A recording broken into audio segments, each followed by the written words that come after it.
नमस्कार दोस्तों, DFAIS platform पर आप सभी लोगों का स्वागत है। और मूल अधिकारों की क्लास में हमने अनुच्छेद 20 तक कंप्लीट कर लिया था और हम आज अनुच्छेद 21 से प्रारंभ करेंगे। और इसके पहले की क्लास भी DFAIS प्लेटफॉर्म पर आपको मिल जाएंगी। और भी 2 क्लास हैं, हिंदी व्याकरण की और हिस्ट्री की, वो भी DFAIS प्लेटफॉर्म पर उपलब्ध है। तो अनुच्छेद 21 प्राण एवं दैहिक स्वतंत्रता का संरक्षण, तो इसके बारे में हम पढ़ते हैं। अनुच्छेद 21 में क्या कहा गया है? प्राण एवं दैहिक स्वतंत्रता का संरक्षण किसी भी व्यक्ति को विधि द्वारा स्थापित प्रक्रिया के अतिरिक्त उसके जीवन और व्यक्तिगत स्वतंत्रता के अधिकार से वंचित नहीं किया जा सकता है।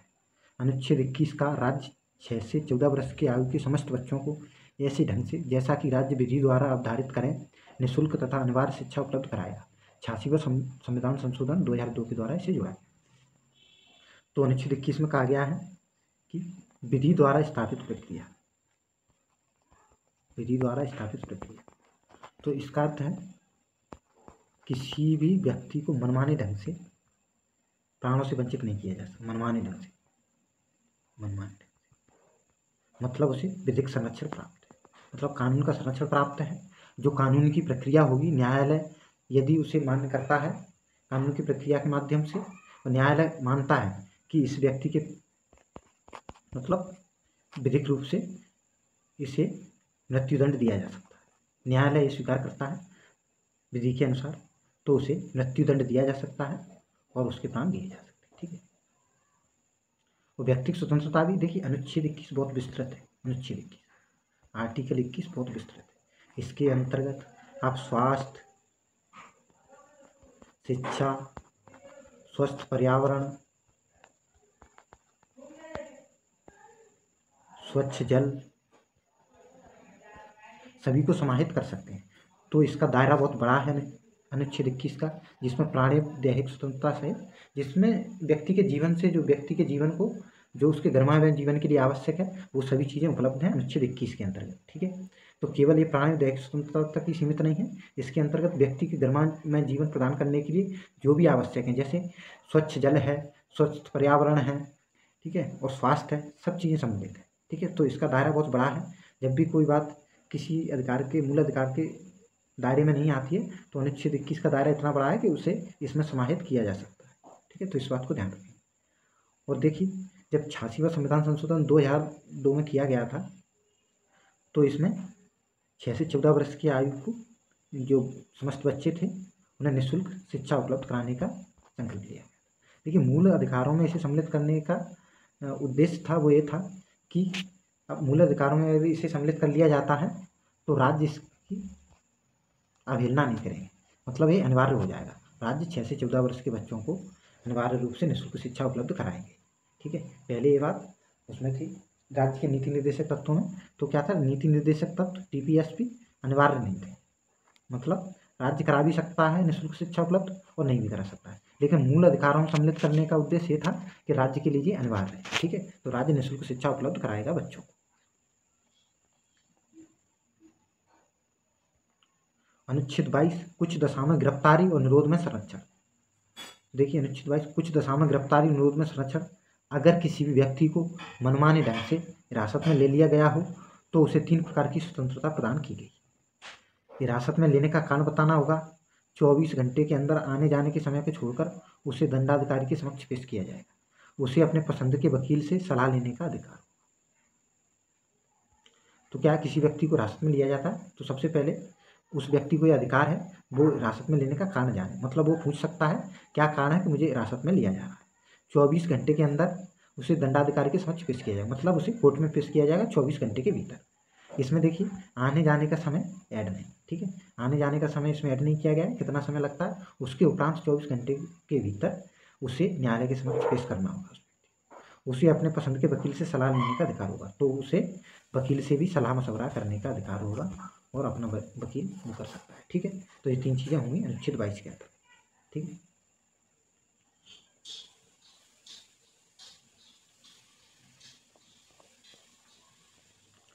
शोषण के विरुद्ध अधिकार, ये देखिए अनुच्छेद 23 में कहा गया है, मानव के द्रोह व्यापार और बलात्कार श्रम का निषेध। इसके द्वारा किसी व्यक्ति की खरीद बिक्री बेगारी तथा इसी प्रकार का अन्य जबरदस्ती लिया हुआ श्रम निषिद्ध ठहराया गया, जिसका उल्लंघन विधि के अनुसार दंडनीय अपराध है। जो नोट लगा के लिखा गया, जरूरत पड़ने पर राष्ट्र की सेवा करने के लिए बाध्य किया जा सकता है। तो ये राष्ट्र की सेवा करने के लिए जब ऐसी बात होगी कि राष्ट्र की सेवा आवश्यक है तो ऐसा प्रावधान राज्य कर सकता है। लेकिन यहाँ ये ध्यान रखना है, इसमें जाति, लिंग, धर्म, स्थान आदि के आधार पर कोई विभेद नहीं करेगा। ठीक है, राज्य कोई भेद नहीं करेगा, इसमें सभी के लिए अनिवार्य होगी, सभी जाति सभी धर्मों पर ये मान्य होगी। ठीक है, तो ऐसा नहीं है राज्य किसी धर्म और किसी जाति के लोगों के लिए इसमें भेदभाव कर सकता है। ठीक है, तो ये ऐसा नहीं करेगा। ठीक है, जब आवश्यकता पड़ेगी राष्ट्रीय सेवा की तो राज्य ऐसा कर सकता है। मानव के दुर्व्यापार बलात् श्रम का निषेध किया गया इसमें, मतलब किसी भी व्यक्ति को खरीद बिक्री नहीं की जाएगी। जैसे क्या होता है, वेश्यावृत्ति हो या बलात् श्रम, जैसे कि बच्चों को बलात् श्रम भिक्षावृत्ति में धकेल दिया जाता है, भिक्षावृत्ति, तो ऐसी चीज़ों में नहीं किया जाए। ठीक है, जबरदस्ती ऐसे ओवर टाइम करवाया जाता है, ओवर टाइम जबरदस्ती किसी व्यक्ति से स्वेच्छा से करता है तो ठीक है, लेकिन इसकी अतिरिक्त पेमेंट करनी पड़ेगी। नियोक्ता को अतिरिक्त पेमेंट करनी पड़ेगी। अगर ओवर टाइम करवाता है नियोक्ता किसी व्यक्ति से तो अतिरिक्त पेमेंट करनी पड़ेगी, लेकिन जबरदस्ती करवाता है तो यह अपराध होगा। ठीक है, बालकों के नियोजन का प्रतिषेध, 14 वर्ष से कम आयु वाले किसी बच्चे को कारखानों, खानों या अन्य किसी जोखिम भरे काम पर नियुक्त नहीं किया जा सकता। तो 14 वर्ष से जो भी कम बच्चे हैं उन्हें किसी भी जोखिम भरे जो व्यवसाय हैं, कारखाने हैं, खाने हैं, अन्य जोखिम भरे व्यवसाय जैसे मतलब दिया सलाई उद्योग वगैरह ऐसे हैं। ठीक है, तो ऐसे उद्योगों में नियोजित नहीं किया जा सकता 14 वर्ष से कम। हाँ, देखिए आपने देखा होगा फिल्म इंडस्ट्री में बच्चे कार्य करते हैं तो उन्हें अनुमति होती है। ठीक है, तो ऐसे कार्यों में उन्हें अनुमति होती है, लेकिन जोखिम भरे कार्यों में उन्हें सम्मिलित नहीं किया जाए। ठीक है, धार्मिक स्वतंत्रता का अधिकार देखिए, शोषण के विरुद्ध अधिकार में 2 आर्टिकल सम्मिलित थे, अनुच्छेद 23 और अनुच्छेद 24। ठीक है, अब धार्मिक स्वतंत्रता का अधिकार,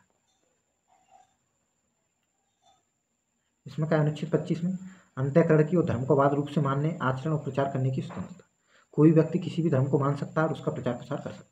तो इसमें यही कहा गया, व्यक्तिगत रूप से यदि कोई व्यक्ति चाहता है, यदि वो किसी अन्य धर्म का भी है, यदि कोई मुस्लिम व्यक्ति है और वो हिंदू धर्म का पालन करता है, मानता है, उसमें विश्वास रखता है, उसका प्रचार प्रसार करता है, तो भी ये मान्य होगा। ठीक है,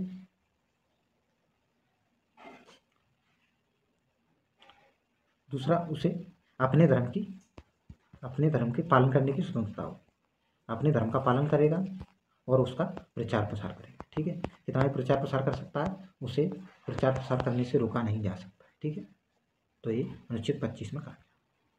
अनुच्छेद 26 में कहा गया धार्मिक कार्यों के प्रबंध की स्वतंत्रता। व्यक्ति को अपने धर्म के लिए संस्थाओं की स्थापना, पोषण करने, विधि सम्मत संपत्ति के अर्जन, स्वामित्व और प्रशासन का अधिकार है। मतलब इसमें एक आ गया है, कोई भी व्यक्ति किसी धर्म के लिए संस्थाओं की स्थापना कर सकता है, मतलब किसी भी धर्म से संबंधित हो आप संस्था की स्थापना कर सकते हैं। ठीक है, और उसका पोषण कर सकते हैं और संपत्ति का अर्जन भी कर सकते हैं। ऐसे मतलब कोई भी डोनेट देता है तो आप ले सकते हैं। ठीक है, स्वामित्व प्रशासन का अधिकार, मतलब किसी भी धर्म का व्यक्ति हो वो अपनी संस्था बना सकता है, संस्था का प्रशासन कर सकता है, प्रशासन संपत्ति अर्जित मतलब डोनेशन ले सकता है किसी व्यक्ति से। ठीक है, पूरा अधिकार होगा उसे स्वयं के द्वारा यदि वो चलाता है संस्था। ठीक है,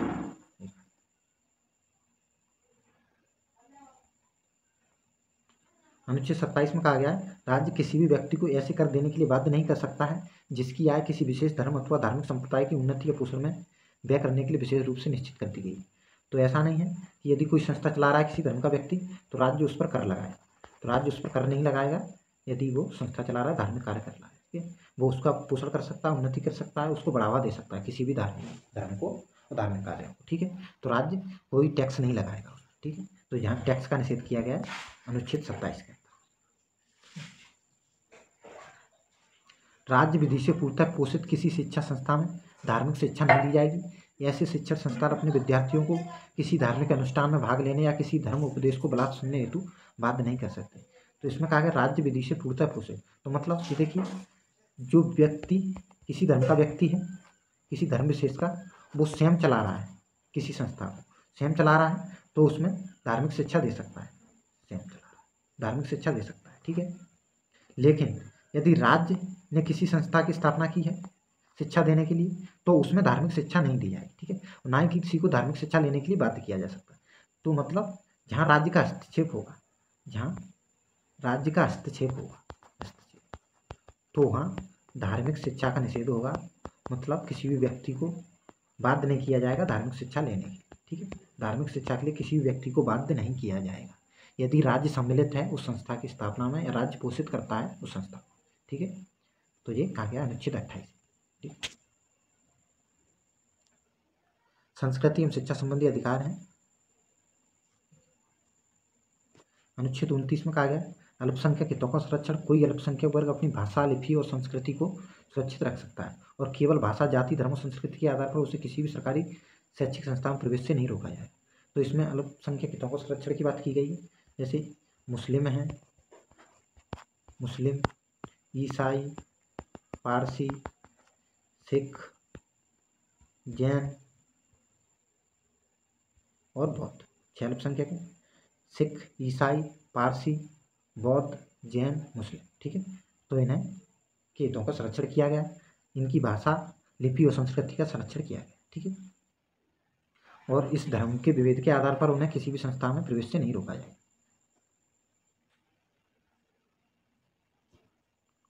और ये ध्यान रखेंगे अनुच्छेद 19 बहुसंख्यकों के लिए, बहुसंख्यक भी अपनी लिपि, भाषा और संस्कृति का संरक्षण कर सकते हैं, ठीक है। तो ये अनुच्छेद 29 सभी के लिए, सभी अपनी भाषा, लिपि और संस्कृति का संरक्षण कर सकते हैं। अनुच्छेद 30 शिक्षा संस्थाओं की स्थापना और प्रशासन करने का अल्पसंख्यक वर्गों का अधिकार। कोई भी अल्पसंख्यक वर्ग अपनी पसंद की शैक्षिक संस्था चला सकता है और सरकार उसे अनुदान देने में किसी भी तरह का भेदभाव नहीं करेगी। तो ये देखिए अनुच्छेद 30, इसमें कोई भी जो 6 अल्पसंख्यक बताए थे, कोई भी अपने शिक्षा संस्था की स्थापना कर सकता है और उसे चला सकता है, ठीक है। तो राज्य यदि यहाँ राज्य अनुदान देता है तो भेदभाव नहीं करेगा कि अल्पसंख्यकों के आधार पर भेदभाव करे और उन्हें अनुदान न दे, या किसी अल्पसंख्यक को अधिक अनुदान दे दे, किसी अल्पसंख्यक को कम अनुदान दे, तो इस आधार पर कोई भेदभाव नहीं करेगा, ठीक है। तो ये अल्पसंख्यक वर्ग अपने पसंद की शैक्षिक संस्था चला सकता है और धार्मिक शिक्षा दे सकते हैं इसमें। जैसे मदरसे चलते हैं, आपने देखा होगा मदरसे, तो इसी अनुच्छेद 30 के अंतर्गत शक्तियाँ प्राप्त हैं, ठीक है। तो ये हम ध्यान रखें,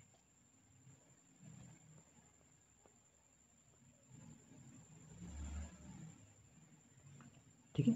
तो ये केवल अल्पसंख्यकों के लिए ये अधिकार, ये बहुसंख्यकों के लिए नहीं है। अनुच्छेद 30 केवल अल्पसंख्यकों, ठीक है, केवल अल्पसंख्यक।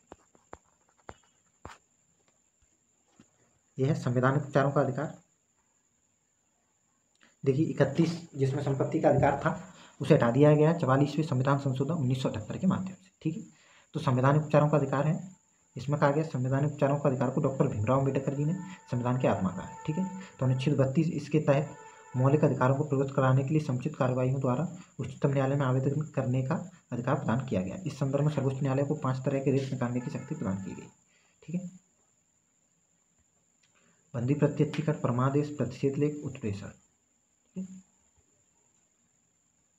5 तरह की रिट जारी की जाती है।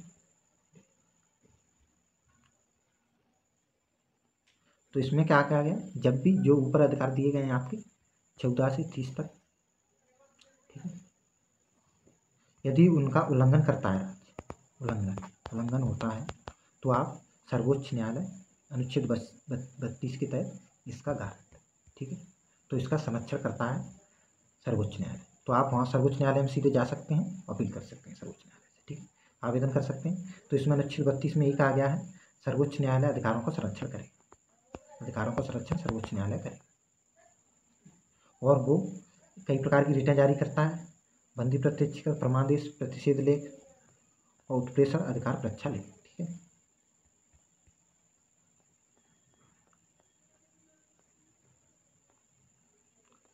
थोड़ा इनके बारे में जान लेते हैं। देखिए अनुच्छेद 33, 34 और 35 ये सेना से संबंधित हैं, तो इन्हें हम यहाँ नहीं पढ़ेंगे, ठीक है। सेना से संबंधित है, उनसे संबंधित है, ठीक है। तो ये अपस्पा कानून लागू होता है जब अपस्पा, तो वहाँ इनकी आवश्यकता होती है, अपस्पा कानून, ठीक है। तो ये सिक्योरिटी में पढ़ा जाता है, इंटरनल सिक्योरिटी में, ठीक है, इंटरनल सिक्योरिटी। यूपीएससी से संबंधित मुद्दा है तो यहाँ हम नहीं पढ़ेंगे, ठीक। बंदी प्रत्यक्षीकरण यह उस व्यक्ति की प्रार्थना पर जारी किया जाता है जो यह समझता है कि उसे अवैध रूप से बंदी बनाया गया। तो ये बंदी थोड़ी समझ लेते हैं। बंदी प्रत्यक्षीकरण कराते हैं, यदि किसी व्यक्ति को बंदी बना लिया गया है तो उसे सर्वोच्च न्यायालय या उच्च न्यायालय उसे प्रत्यक्ष करने के लिए बोल सकते हैं, मतलब उसे उपस्थित होने के लिए बोल सकते हैं, ठीक है, कह सकते हैं। परमादेश, इसमें सर्वोच्च न्यायालय उच्च न्यायालय आदेश देते हैं यदि पदाधिकारी कोई